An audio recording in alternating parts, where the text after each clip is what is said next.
ازيك؟ عامل ايه؟ كله تمام؟ صحة كويسة؟ اخبار الجيم ايه معاك؟ اخبار الدنيا ايه؟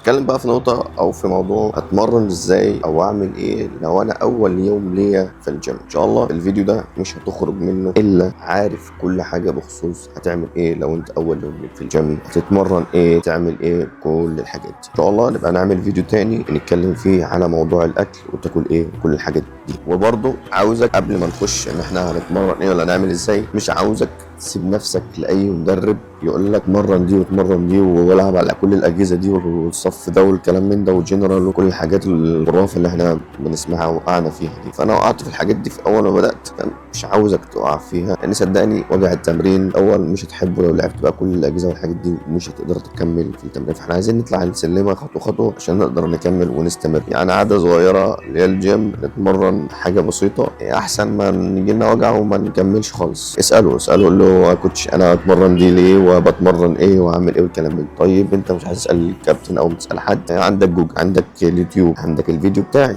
اللي طلع لك ده وانت بتتفرج عليه. في برضه نقطه انا عاوزك تفهمها او عاوزك تعرفها كده عشان تكون انت عارف انت داخل عليه إيه. انت كاول شهر او اول اسبوع او اسبوعين في الجيم انت مش داخل تعمل عضلات ولا بقى تعرف بقى البايوميكانكس وكل الحاجات اللي قدام. ان شاء الله تعرف كل الحاجات دي، بس انت في البدايه بتعرف جسمك يعني ايه حركات، تعود على الحركات بتاعه التمارين. مش عاوزك تحط في بالك ان انت داخل تعمل عضلات من اول اسبوع من اول شهر ولا اول شهرين. ان شاء الله يبدا يلاحظ عليك ويبان عليك بعد الثلاث شهور. اوكي طيب احنا وصلنا الجيم دلوقتي. اهم حاجه قبل ما تبدا اي تمرين لازم نسخن كويس. نسخن 10 دقايق او 5 دقايق على الاقل. ممكن تطلع دلوقتي 5 دقايق مشايه منهم 5 دقايق تسخين زي ما هعمل. اول حاجه طبعا لازم تفاصل كتفك تسخن كويس.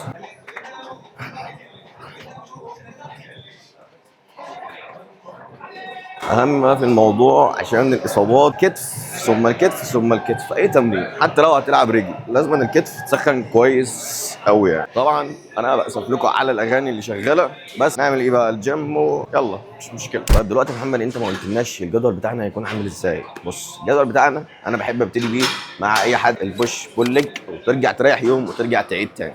فالنهارده هنلعب تمرين بوش ولكن كلها اجهزه باوزان خفيفه خالص بالعداد بالمجاميع ان شاء الله اقولها لك. اول حاجه هنبتدي بجهاز الصدر العالي اللي هو الجهاز اللي انا قاعد عليه ده. طبعا هتظبط الدكه على ماسك الاول تقعد. انا قعدت القبضه هنا بالظبط اهي، القبضه اهي تمام. ابش لفوق كده انا مستهدف الصدر العالي. وزن خفيف خالص وانزل واطلع. وكوعي اهم حاجه لجوه. متى الراحة؟ الراحة في الجنة، في الجنة. هنلعب بالشكل ده 3 مجاميع في 10 عدات و12 عدة. الشكل الثاني هيكون للصدر الصدر السفلي او الصدر المستوي. نلعب هنا برضو على الجهاز ده المستوي 3 مجاميع في 12 عدة. القبضة مستوية على الجهاز تمام. كوعك لجوه وبش لفوق للاخر. انزل ايوه ستريتش ستريتش. هو ده عاش قوي. يلا بينا نلعب 12 عدة. حتى بعد أن تعبر الصراط لا يوجد راحة حقيقية حتى تفتح لك أبواب الجنة. التمرين الثالث هيكون فيه عزل عضلة الصدر وهيكون على جهاز الفراش. هنلعب التمرين ده 3 مجاميع في 12 عدة. هتقول لي اشمعنى 3 مجاميع؟ هقول لك احنا داخلين اول يوم ان احنا نعود الجسم على الحركه، مش داخلين ان احنا نعمل عضلات. انت لسه اول يوم. فتعالى بقول لك نلعب الجهاز ده ازاي او الاداء بتاعه ازاي بالظبط زي ما تشوف. افرد الجهاز ده لو عندك بتفرد، او لو هو عندك الجهاز ممكن يكون مفروض لوحده. طيب ايدك لكوعك لتحت شويه وتقفل. ستريتش ستريتش ستريتش بس حديت هنا وتقفل للاخر تعصر. ستريتش ستريتش ستريتش. مش هنبه عليك تاني الاوزان ثم الاوزان، حاجه بسيطه خالص. احنا داخلين نعود الجسم على الحركه مش داخلين نعمل عضلات. احنا اول يوم لسه. ايوه بالظبط كده. النفس نفس. طيب دلوقتي خلصنا الثلاث اشكال بتوع الصدر. فهنلعب شكل واحد للكتف الجانبي والشكل واحد للتراي. كده لعبنا 5 اشكال اقول لك تاني وتالت ورابع، احنا داخلين نعود الجسم ازاي يتمرن او ازاي الحركه بتمشي، احنا مش داخلين نعمل عضلات.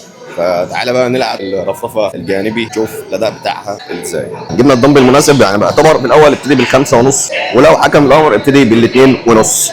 طيب الدمبل هنا في ايدك كده كانك جنب دراعك بالظبط، وتطلع لفوق في مدى الحركه بتاع ايدك بالظبط، تنزل بالراحه سكويز خالص. اهم حاجه تتعلم ان المدى الحركي بتاع العضله يكون معاك كويس، وانك تعرف تلعب، مش تسرع والكلام من ده، لا بالراحه خالص. هنلعب هنا برضو 3 مجاميع في 12 عد.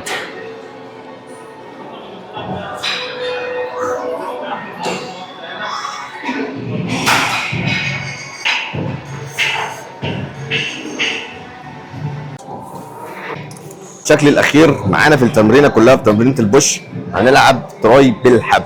طيب هنلعب الشكل ده 3 مجاميع برضو في 12 عد. تظبط وزن مناسب لينا، تمام.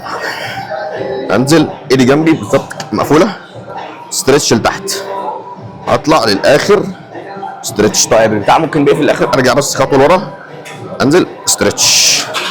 هو ده ستريتش فوق. سيبك بقى اللي يقول لك انت لازم تنزل، لا لازم تستريتش للتراي، تنزل تحت في التعصر تحت، ستريتش فوق تعصر تحت.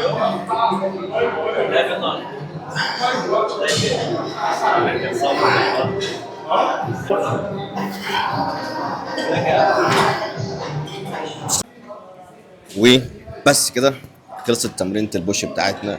معاك الدليل شامل تعمل ايه اول يوم ليك في الجيم، تتمرن ايه، تتمرن المجاميع ازاي، تتمرن بالاداء ازاي، زي ما وريتك كله في الفيديوهات. دايما عود نفسك، انت لسه بادئ، ما انتش داخل تعمل عضلات زي ما قلت لك في كل الفيديوهات، انت داخل تعود جسمك على الحركه، فما تقلش اوزان عشان ما تحس بوجع. والوجع ده صدقني هيفضل ملازم معاك 3 4 ايام، بعدها مش هتيجي الجيم تاني. فبس كده، لو عجبك الفيديو ما تنساش تعمل لايك، تعمل لي سبسكرايب للقناه عشان تشجعنا. فبس كده، انا محمد ايهاب، ما تنساش تحب صحتك.